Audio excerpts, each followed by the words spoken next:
यहाँ पे एक क्वेश्चन है 2019 सेट 2 में आया हुआ, दैट इज़ रेडिएशन का क्वेश्चन है basically, that is it is belong from the radiation. Radiation से वो भी अगर अभी देखेंगे क्वेश्चन हमारा जो ये बिलोंग कर रहा है वो बेसिकली बिलोंग कर रहा है दैट इज़ सेफ फैक्टर, इसको हम बोलते हैं और भाषा में that is view factor, safe factor या व्यू फैक्टर, जैसा कि आप सब लोगों ने पढ़ा होगा। अगर आप बताएंगे तो आगे भी ऐसा पढ़ेंगे आगे चल के। क्वेश्चन हमारा गिवन है, ये आया था 2 नंबर का, that is 3 sets of parallel plates LM, NR and PQ, LM, NR and PQ are given in figure 1, 2 and 3.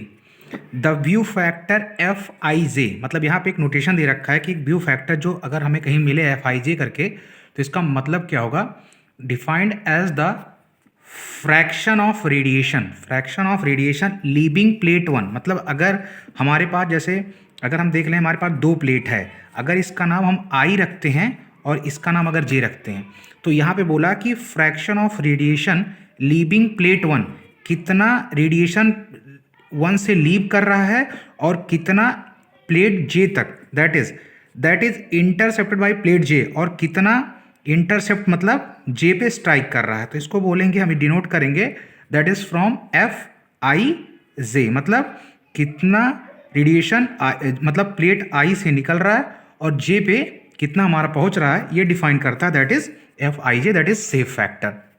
Okay, so assume that यहाँ पे दिया द वैल्यूज ऑफ FLM मतलब leaving radiation energy leaving surface L and reaching up to the surface M। Similarly and FNR, F है मतलब radiation energy leaving surface N and reached up to R, that is 0.8 and 0.4। तो हम सबसे पहले देख लिया इसको respectively the value of FPQ। तो उसने पूछा कि value of safe factor of P2Q, मतलब अगर P से कितना रेडिएशन एनर्जी निकल के Q पे स्ट्राइक करेगा, इसको हमें बताना, दैट इज सेफ फैक्टर और व्यू फैक्टर। तो चलिए हम इसको सोल्यूशन पे चलते हैं। तो इसके सोल्यूशन पे चलेंगे तो हमें पता होगा कि जैसा कि अगर हम इस फिगर में देखें तो सबसे पहले जो जो डाटा गिवन पहले उसको नोट करेंगे, दैट इज हमें पता safe factor L2M, that is कितना दे रखा है, दैट इज 0.8। तो हमने इसको नोट कर लिया, दैट इज 0.8। सिमिलरली हमें पता safe factor of N2R, that is 0.4। ये हमें गिवन है। तो हमें निकालना क्या है, अब हमें जो निकालना है उसको हम लिख लेंगे, दैट इज हमें निकालना है कि P से Q पे कितना सेफ फैक्टर होगा, हमें ये बताना है।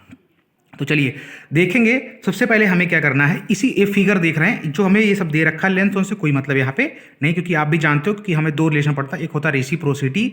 जैसे पहला अगर हम पढ़ते हैं इसमें 2 चीज़ पढ़ते हैं, दैट इज पहला पढ़ते हैं रेसिप्रोसिटी रिलेशन, एक होता है रेसिप्रोसिटी रिलेशन, इससे हमारा काम हो जाता है, और दूसरा जो हम पढ़ते हैं दैट इज समेशन रूल।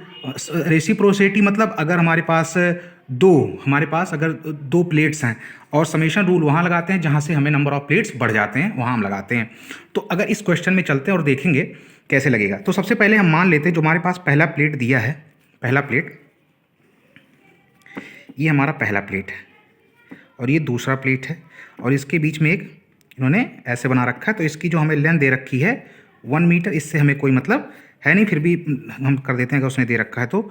और इसको भी उसने दे रखा है, दैट इज़ 1 मीटर, और ये भी डिस्टेंस दे रखी है दैट इज़ 1 मीटर, और ये भी डिस्टेंस दे रखी है 1, और इनके बीच की भी डिस्टेंस कितनी है, दैट इज़ 1 मीटर। तो हम मान लेते हैं ये प्लेट नंबर 1, ये है प्लेट नंबर 2, ये है प्लेट नंबर 3, ये है प्लेट नंबर 4। हमने इसको डिवाइड कर लिया, और इस प्लेट का नाम है LM, और आपको पता है ये बीच का N एंड R है, और अगर ये प्लेट इधर शिफ्ट होगी that is P and Q बन जाएगा। तो अगर हम यहाँ से देखना चाहें तो हम ये देख सकते हैं कि जो F हम यहाँ लगाएंगे समेशन रूल, क्या लगाएंगे, that is be apply the summation rule.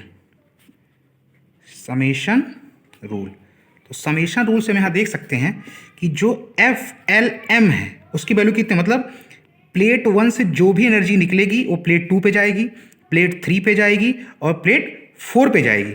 तो देखेंगे तो हम इसको लिख सकते हैं, दैट इज एनर्जी 1 से हो जाएगा 1 से 2, मतलब leaving surface 1 and reached up to surface 2। Similarly 1 से 3 प्लस F13, सिमिलरली F14। तो लेकिन एक चीज़ हम देखते हैं कि डिस्टेंस दोनों की सेम है, तो हम इसका मतलब एक चीज़ कह सकते हैं कि जो F12 की वैल्यू होगी वही सेम वैल्यू होगी F14 की, क्योंकि दोनों का डिस्टेंस सेम है यहाँ से। तो जो एनर्जी यहाँ से निकल के यहाँ जा रही है, सेम एनर्जी उतनी एनर्जी यहाँ से निकल के यहाँ भी जाएगी। तो हमें पता चल गया। और एक चीज़ हम देख सकते हैं कि जो F13 है, F13 अगर ये n, देखो यहाँ पे देख सकते हैं कि F13 की जो वैल्यू होगी, जो n और r की वैल्यू होगी, सो F13 की जो वैल्यू होगी दैट इज FNR, और ये डेटा हमें गिवन था दैट इज 0.4। और हमारा FLM भी पता है, तो हमें FLM पता है 0.8, और F12 को एज इट इज़, F13 को हमने लिख लिया, हमें चल गया ये वैल्यू है 0.4, और F14 को भी हमने लिख लिया F12। तो यहाँ से जो मेरा आया दैट इज़ 2 टाइम्स F12। हमने F14 को भी F12 क्यों लिख दिया, इससे लिख दिया क्योंकि यहाँ दोनों ये सेम है। सो प्लस 0.4, इसको आप सॉल्व करो तो आएगा 0.8 minus 0.4 divide by 2, that is 0.4 divide by 2, that is 0.2। ये मेरा आ गया।